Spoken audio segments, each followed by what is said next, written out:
হযরত উমর ও আলী রাদিয়াল্লাহু তাআলা আনহুমা তার কথা শুনে বললেন, আমরা আল্লাহর নবীর সাহাবী হযরত উমর ও আলী, আমরা রাসূল আকরাম সাল্লাল্লাহু আলাইহি ওয়াসাল্লামের নির্দেশে তার একজন প্রিয় সাহাবী হযরত বেলালের জন্য একজন মেয়ের সন্ধান করছি, যার সাথে তার বিবাহ দেওয়া যায়। তখন সেই ব্যক্তি বলল, যদি তাই হয় তাহলে তো আমার একজন মেয়ে আছে, আমি তাকে আল্লাহর প্রিয় সাহাবী হযরত বেলালের হাতে তুলে দিতে চাই। আর কেনই বা আমি আমার কন্যাকে তার হাতে তুলে দিতে চাইব না, কারণ তিনি তো আল্লাহর নবীর একজন প্রিয় সাহাবী। তার হাতে আমার কন্যাকে তুলে দিতে পারলে আমি নিজেকেই সৌভাগ্যবান মনে করব। তখন হযরত আলী ও উমর রাদিয়াল্লাহু তাআলা আনহু তাকে বললেন, তবে তুমি এই কথাটি জেনে রাখো, আল্লাহর সেই প্রিয় সাহাবী এই দুনিয়াতে আর মাত্র 7 দিন জীবিত থাকবেন। 7 দিন পরেই তিনি ইন্তেকাল করবেন। যখন সেই ব্যক্তি তাদের কাছ থেকে সংবাদ জানতে পারলেন, তখন তিনি বললেন, যদি মাত্র 7 দিন এই পৃথিবীতে তিনি জীবিত থাকেন, তাহলে আমি আমার কন্যাকে তার হাতে তুলে দিতে চাই না, কারণ আমি চাই না মাত্র 7 দিনের মধ্যেই আমার কন্যা বিধবা হয়ে যাক। আল্লাহর নবীর প্রিয় সাহাবী ও সেই ব্যক্তির মধ্যকার এই কথাগুলি দূরে দাঁড়িয়ে তার কন্যা শুনছিলেন। তার কন্যাটি যখন দেখলেন তার পিতা আল্লাহর নবীর সাহাবীর সাথে তার বিবাহের কথা বাতিল করে দিচ্ছেন, তখন সে ডাক দিয়ে বলল, আব্বাজান, আমি এই বিবাহে রাজি আছি। আপনি কিভাবে এমন বিবাহের পয়গাম প্রত্যাখ্যান করতে পারেন, যেই পয়গাম আল্লাহর নবী সাল্লাল্লাহু আলাইহি ওয়াসাল্লাম সরাসরি নিজে থেকেই পাঠিয়েছেন? আব্বাজান, আমার জীবনে যতই কষ্ট হোক না কেন, আমি চাই রাসূল আকরাম সাল্লাল্লাহু আলাইহি ওয়াসাল্লামের এই নির্দেশটি পালন করতে। এরপর আল্লাহর নবী প্রিয় সাহাবী হযরত বেলালের সাথে সেই কন্যার বিয়ে হয়ে গেল। হযরত বেলাল রাদিয়াল্লাহু তাআলা আনহু তখন তাকে জিজ্ঞাসা করলেন, হে আল্লাহর বান্দি, তুমি এ কথা জানার পরেও কেন আমাকে বিবাহ করলে, যা আমি কেবলমাত্র 7 দিন পৃথিবীতে জীবিত থাকব, 7 দিন পরে তো তুমি বিধবা হয়ে যাবে। তখন সেই মেয়েটি উত্তর দিলেন, হে আল্লাহর প্রিয় সাহাবী, যদিও 7 দিন পরে আমি বিধবা হয়ে যাব, তারপরেও আমি আমার জীবন দিয়ে হযরত রাসূল আকরাম সাল্লাল্লাহু আলাইহি ওয়াসাল্লামের একটি নির্দেশ পালন করতে পেরেছি, এজন্য আমি আমার নিজেকে ধন্য মনে করছি। আর আপনার মতো আল্লাহর নবীর একজন প্রিয় সাহাবীকে আমার স্বামী হিসাবে পাওয়া তো আমার পরম সৌভাগ্যের ব্যাপার। হযরত বেলাল রাদিয়াল্লাহু তাআলা আনহু যেই দিন ইন্তেকাল করবে, সেই দিন তিনি তার বিবিকে বললেন, বিবি, আজ রাতেই তো আমি ইন্তেকাল করব। ইন্তেকালের পূর্বে আমার মনে চাচ্ছে কিছু রুটি ভক্ষণ করার, অতএব তুমি যাও, প্রতিবেশীর বাড়ি থেকে কিছুটা আটা এনে আমার জন্য কয়েকটা রুটি তৈরি করো। হযরত বেলাল রাদিয়াল্লাহু তাআলা আনহু এর স্ত্রী তার কথা মতো 60টি রুটি তৈরি করে তার সামনে পরিবেশন করলেন। এমন সময় একজন ভিক্ষুক দরজায় এসে ডাক দিয়ে বলল, হে গৃহকর্তা, আজ কয়েকদিন যাবত আমি কিছুই ভক্ষণ করিনি, ক্ষুধায় আমার পেটে আগুন লেগে গেছে, দয়া করে আমাকে কিছু খাবার ভিক্ষা দান করুন। হযরত বেলাল রাদিয়াল্লাহু তাআলা আনহু যখন দেখলেন তার দরজার সামনে একজন ভিক্ষুক খাবার প্রার্থনা করছে, তখন তিনি তার মৃত্যুর আগের সেই ইচ্ছাটা পূরণ না করে সবগুলি রুটি সেই ভিক্ষুককে দান করে দিলেন। ফকির হযরত বেলাল রাদিয়াল্লাহু তাআলা আনহু এর দরজার সামনে সেই রুটিগুলি খেতে বসে গেলেন। যখন হযরত বেলাল রাদিয়াল্লাহু তাআলা আনহুর মৃত্যুর সময় ঘনিয়ে আসলো, তখন হযরত আজরাইল আলাইহিস সালাম তার জান কবজ করার জন্য তার দরজার সামনে উপস্থিত হলেন। কিন্তু হযরত বেলাল রাদিয়াল্লাহু তাআলা আনহু এর দরজার সামনে উপস্থিত হয়ে দেখতে পেলেন এক ফকির ঘরের ভিতরে যাওয়ার পথ আটকে বসে আছে। তখন হযরত আজরাইল আলাইহিস সালাম সেই ফকিরকে লক্ষ্য করে বললেন, এই ফকির, তুই এখানে পথ আটকে বসে আছিস কেন? আমাকে ঘরে প্রবেশ করতে দে। আল্লাহ রাব্বুল আলামিন আদেশ করেছেন যেন আমি বেলালের জান কবজ করে নিয়ে যাই। তখন সেই ফকির আজরাইল আলাইহিস সালামকে বলল, হে আজরাইল, তুই কি জানিস না খানা খাওয়ার সময় কাউকে বিরক্ত করতে হয় না? তুই কি দেখতে পাচ্ছিস না আমি এখানে বসে খানা খাচ্ছি? হযরত আজরাইল আলাইহিস সালাম যখন দেখলেন ফকির কোনোভাবেই তার পথ ছাড়ছে না। তখন তিনি আল্লাহ রব্বুল আলামিনের কাছে গিয়ে বললেন, হে পরওয়ারদিগার, আমি আপনার হুকুমে আপনার বান্দা বেলালের জান কবজ করতে গিয়েছিলাম, কিন্তু সেখানে গিয়ে দেখি এক ফকির বেলালের ঘরের দরজার পথ আটকে বসে আছে। আমি তার কারণে বেলালের ঘরে প্রবেশ করতে পারছি না এবং তার জান কবজ করতে পারছি না। তখন আল্লাহ রব্বুল আলামিন আজরাইল আলাইহিস সালামকে বললেন, হে আজরাইল, আমার যেই বান্দা বেলালের দরজার সামনে বসে আছে সে আমার অত্যন্ত প্রিয় ভালোবাসার পাত্র। খবরদার, তুই তার সাথে কোনো রকমের বেয়াদবি করিস না। এখন গিয়ে তুই আদবের সাথে তাকে জিজ্ঞাসা কর সে কি চায়। যদি তার কোনো দাবি থাকে তুই তার দাবি পূরণ করে তারপরেই হযরত বেলালের জান কবজ করে নিয়ে আসিস। আল্লাহ রব্বুল আলামিনের এই নির্দেশে হযরত আজরাইল আলাইহিস সালাম আবার হযরত বেলাল রাদিয়াল্লাহু তাআলা আনহু এর দরজার সামনে আসলেন তার জান কবজ করার জন্য। কিন্তু তখনও তিনি দেখতে পেলেন সেই ফকির হযরত বেলালের দরজার সামনে বসে রুটিগুলি ভক্ষণ করছেন। এবার হযরত আজরাইল আলাইহিস সালাম সেই ফকিরকে বললেন, হে আল্লাহর প্রিয় বান্দা, বলো তুমি বেলালের দরজা থেকে সরে যাওয়ার জন্য কি চাও? আল্লাহ রব্বুল আলামিন বলেছেন, তুমি যা চাইবে আল্লাহ রব্বুল আলামিন তোমাকে তাই দান করবেন। তখন সেই ফকির বলল, বেলাল আমাকে 60টি রুটি দান করেছে, আর আল্লাহ রব্বুল আলামিন বলেছেন যে 1 গুণ দান করবে তার বিনিময় আল্লাহ তাকে 10 গুণ দান করবে। আমি চাই বেলালের এই 60টি রুটির বিনিময় তাকে 70 বছর হায়াত দান করা হোক। ফকিরের কথা শুনে হযরত আজরাইল আলাইহিস সালাম বললেন, এটা তো অসম্ভব।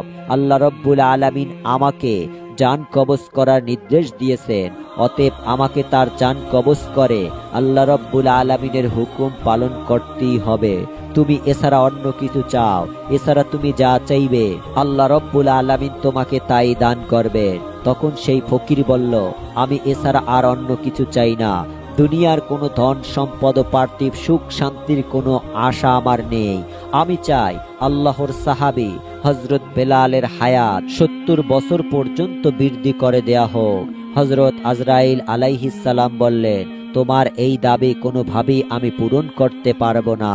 আল্লাহ রব্বুল আলামিন আমাকে তার জান কবজ করার নির্দেশ দিয়েছে, অতএব আমাকে তার জান কবজ করতেই হবে।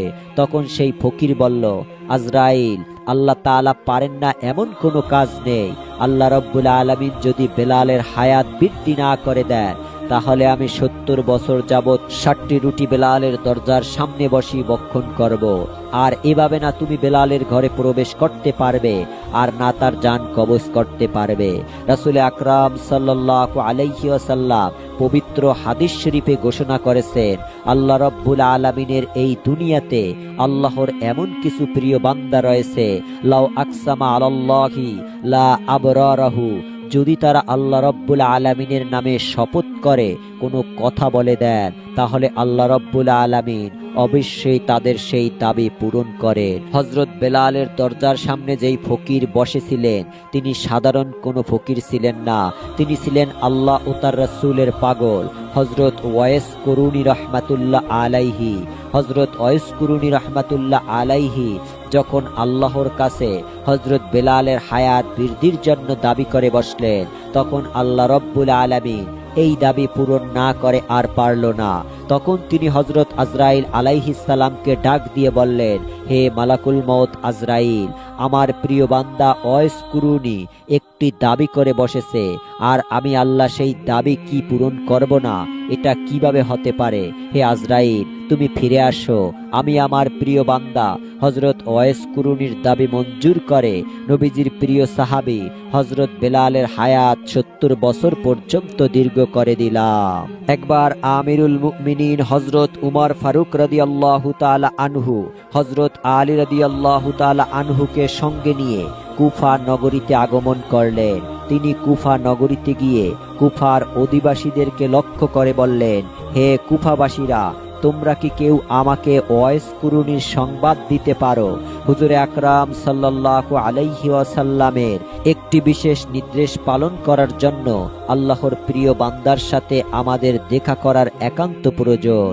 তখন কুফার অধিবাসীরা বলল, হুজুর, আমরা এমন কোন ব্যক্তিকে চিনি না। উমর রাদিয়াল্লাহু তাআলা আনহু তাদেরকে বললেন, তোমাদের এখানে কেউ কি এমন লোক আছে যার বাড়িঘর এই এলাকায়? উমর রাদিয়াল্লাহু তাআলা আনহু এর এই কথা শুনে একজন ব্যক্তি দাঁড়িয়ে বললেন, হুজুর, আমার বাড়ি এই এলাকায়। উমর রাদিয়াল্লাহু তাআলা আনহু তাকে জিজ্ঞাসা করলেন, তুমি কি ওয়াইস কুরুনি নামক কোনো ব্যক্তিকে চিনো? সেই ব্যক্তি বললেন, হুজুর, আমি একজন ব্যক্তিকে চিনি, কিন্তু আমি জানি না যে সে আপনাদের তলবকৃত ব্যক্তি কিনা। সে একজন পাগল প্রকৃতির লোক। মানুষেরা যখন হাসে তখন সে কাঁদে, আর মানুষেরা যখন কাঁদে তখন সে হাসে। সে উট চড়িয়ে দিন অতিবাহিত করে। তার জামা কাপড়গুলি ছিঁড়া ও ময়লা। সে সব সময় মানুষের দৃষ্টির অন্তরালে থাকতে পছন্দ করে। হযরত উমর ফারুক রাদিয়াল্লাহু তাআলা আনহু তখন সেই ব্যক্তিকে বললেন, তুমি আমাদেরকে তার কাছে নিয়ে চলো, আমরা এমন একজন ব্যক্তিকেই খুঁজছি। আল্লাহর নবী সাল্লাল্লাহু আলাইহি ওয়াসাল্লাম আমাদের কাছে তার সকল নির্দেশন বলে দিয়েছেন। তুমি যেই নির্দেশগুলি বলেছো, রাসূল আকরাম সাল্লাল্লাহু আলাইহি ওয়াসাল্লাম আমাদের কাছে এই রকম নিদর্শন বলেছিলেন। অতএব তুমি আমাদেরকে সেই ব্যক্তির কাছে নিয়ে চলো। তখন সেই ব্যক্তি হযরত উমর ফারুক রাদিয়াল্লাহু তাআলা আনহু ও হযরত আলী রাদিয়াল্লাহু তাআলা আনহুকে নিয়ে সেই ব্যক্তির খোঁজে বেরিয়ে পড়লেন। এক বিরাট ময়দানে গিয়ে তারা দেখতে পেলেন সেই ব্যক্তি একটি গাছের নিচে নামাজ আদায় করছেন। হযরত উমর ও আলী রাদিয়াল্লাহু তাআলা আনহু তখন তার কাছে এগিয়ে গিয়ে পাশে গিয়ে দাঁড়িয়ে রইলেন। সেই লোকটি নামাজ শেষ করলে তারা তাকে সালাম দিলেন। লোকটি সালামের উত্তর দিয়ে তাদেরকে জিজ্ঞাসা করলেন, আপনারা কে, কি উদ্দেশ্যে আমার কাছে এসেছেন? তারা উত্তর দিল, আমরা আল্লাহর নবীর সাহাবী হযরত উমর ও আলী। আমরা আল্লাহর একজন প্রিয় বান্দাকে অন্বেষণের উদ্দেশ্যে এখানে এসেছি। আপনি কি দয়া করে আপনার নামটি আমাদের কাছে বলবেন? তখন সেই ব্যক্তি বলল, আমার নাম আব্দুল্লাহ, অর্থাৎ আমি আল্লাহর বান্দা। হযরত উমর রাদিয়াল্লাহু তাআলা আনহু বললেন, আমরা তো সবাই আব্দুল্লাহ। আমি আপনার কাছে সেই নামটি জানতে চাচ্ছি যেই নামটি আপনার বাবা মা আপনার জন্য রেখেছিলেন। তখন সেই ব্যক্তি বলল, আমার বাবা মা আমার জন্য ওয়াইস নাম রেখেছিলেন এবং লোকেরা আমাকে কর এলাকার অধিবাসী হওয়ার কারণে ওয়াইস কুরুনি বলে ডাকে।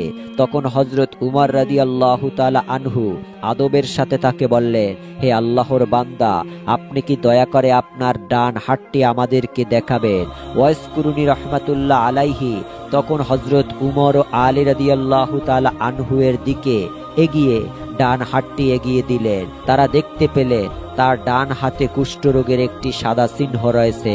রাসূল আকরাম সাল্লাল্লাহু আলাইহি ওয়াসাল্লাম তার নির্দেশগুলি বলার সময় এই নির্দেশগুলি বলে দিয়েছিলেন। তখন তারা দুজনে তার হাতে চুম্বন দিয়ে বললেন, হে আল্লাহর প্রিয় বান্দা, আমরা তো আপনার খোঁজে এসেছিলাম। তখন তিনি তাদেরকে জিজ্ঞাসা করলেন, কেন আপনারা এত কষ্ট করে আমাকে অন্বেষণ করে বের করেছেন? তারা বললেন, হুজুরে আকরাম সাল্লাল্লাহু আলাইহি ওয়াসাল্লাম তার ইন্তেকালের পূর্বে আমাদেরকে একটি নসিহত করে গেছেন। তিনি তার পবিত্র জুব্বা মোবারক আমাদের হাতে দিয়ে বলে গেছেন আমরা যেন এটি আপনার কাছে পৌঁছে দেই, এবং তিনি আরো বলেছেন, তোমরা ওয়াইস কুরুনিকে বলবে তিনি যেন আমার উম্মতের জন্য দোয়া করেন। ওয়াইস কুরুনি রাহমাতুল্লাহ আলাইহি বললেন, আপনারা হলেন রাসূল আকরাম সাল্লাল্লাহু আলাইহি ওয়াসাল্লামের প্রিয় সাহাবী।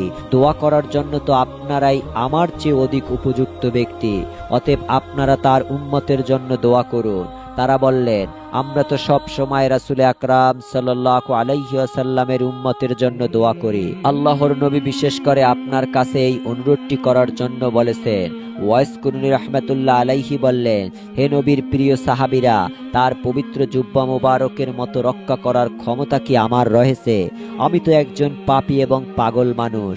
কিভাবে আমি তার পবিত্র জুব্বা মোবারকের মতো মর্যাদা রক্ষা করব? তারা বললেন, রাসূল আকরাম সাল্লাল্লাহু আলাইহি ওয়াসাল্লাম আপনার কাছে যেহেতু এই জুব্বা মোবারকটি পাঠিয়েছেন, অতএব তিনি অবশ্যই জানতেন আল্লাহর কাছে আপনি কতটা দামি। দয়া করে আপনি তার জুব্বা মোবারক গ্রহণ করুন এবং তার গুনাহগার উম্মতের জন্য দোয়া করুন।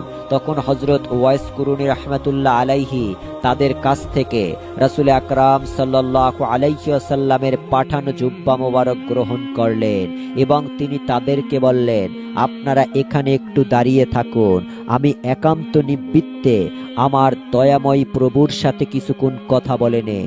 এরপর ওয়াইস কুরুনী রাহমাতুল্লাহ আলাইহি হযরত আলী ও উমর রাদিয়াল্লাহু তাআলা আনহুকে সেই স্থানে দাঁড় করিয়ে রেখে একটু দূরে সরে গেলেন। অতঃপর তিনি সিজদায় পড়ে আল্লাহ রাব্বুল আলামিনের দরবারে কাঁদতে লাগলেন, হে আল্লাহ, তোমার প্রিয় হাবিব আমার কাছে তার জুব্বা মোবারক পাঠিয়েছেন এবং তিনি বলেছেন আমি যেন তার গুনাহগার উম্মতের জন্য দোয়া করি। তোমার হাবিব তার দায়িত্ব পালন করেছে। হযরত আলী ও উমর রাদিয়াল্লাহু তাআলা আনহুকে তিনি একটি দায়িত্ব দিয়েছিলেন, তারাও তার দায়িত্ব পালন করেছেন এবং আপনার প্রিয় হাবিব আমাকেও একটি দায়িত্ব দিয়েছেন, আর তা হলো আমি যেন তার গুনাহগার উম্মতের জন্য দোয়া করি। হে আল্লাহ, আমি আপনার প্রিয় হাবিবের নির্দেশে আপনার দরবারে তার গুনাহগার উম্মতের জন্য দোয়া করছি। দয়াময়, আপনি তার সকল গুনাহগার উম্মতকে ক্ষমা করে দিন। ওয়াইস কুরুনী রাহমাতুল্লাহ আলাইহি এর এই মোনাজাতের পরিপ্রেক্ষিতে আল্লাহ রাব্বুল আলামিন বলেন, হে ওয়াইস, তুমি সেজদা থেকে মাথা উঠাও, তোমার এই দোয়ার বরকতে আমিও উম্মতে মুহাম্মাদের একটি অংশকে ক্ষমা করে দিলাম। ওয়াইস কুরুনী রাহমাতুল্লাহ আলাইহি বললেন, হে আল্লাহ, আপনি যতক্ষণ না পর্যন্ত তামাম উম্মতে মুহাম্মাদিকে ক্ষমা করবেন না ততক্ষণ পর্যন্ত আমি সেজদা থেকে মাথা উঠাবো না এবং আপনার প্রিয় হাবিবের জুব্বা মোবারক পরিধান করব না। তখন আল্লাহ রাব্বুল আলামিন বললেন, হে ওয়াইস, তোমার দোয়ার কারণে আমি উম্মতে মুহাম্মাদের 1/3 অংশের গুনাহ মাফ করে দিলাম, তুমি সেজদা থেকে মাথা উঠাও। ওয়াইস কুরুনী রাহমাতুল্লাহ আলাইহি বললেন, হে আল্লাহ, যতক্ষণ না আপনি আপনার প্রিয় হাবিবের সমস্ত উম্মতের গুনাহগুলো মাফ করবেন ততক্ষণ পর্যন্ত আমি সেজদা থেকে মাথা উঠাবো না এবং আপনার প্রিয় হাবিবের জুব্বা মোবারক আমি গায়ে দিব না। তখন আল্লাহ রাব্বুল আলামিন বললেন, হে ওয়াইস, তোমার দোয়ার কারণে আমি অর্ধেক উম্মতে মুহাম্মাদের গুনাহ মাফ করে দিলাম, তুমি সেজদা থেকে মাথা উঠাও। ওয়াইস কুরুনী রাহমাতুল্লাহ আলাইহি পুনরায় আল্লাহ রাব্বুল আলামিনের দরবারে আরজ করলেন, হে আল্লাহ, আপনি তামাম উম্মতে মুহাম্মাদের গুনাহগুলো মাফ করে দিন। তখনই কেবল আমি সেজদা থেকে মাথা উঠাবো। ওই দিকে দূরে দাঁড়িয়ে থাকা হযরত উমর ও আলী রাদিয়াল্লাহু তাআলা আনহু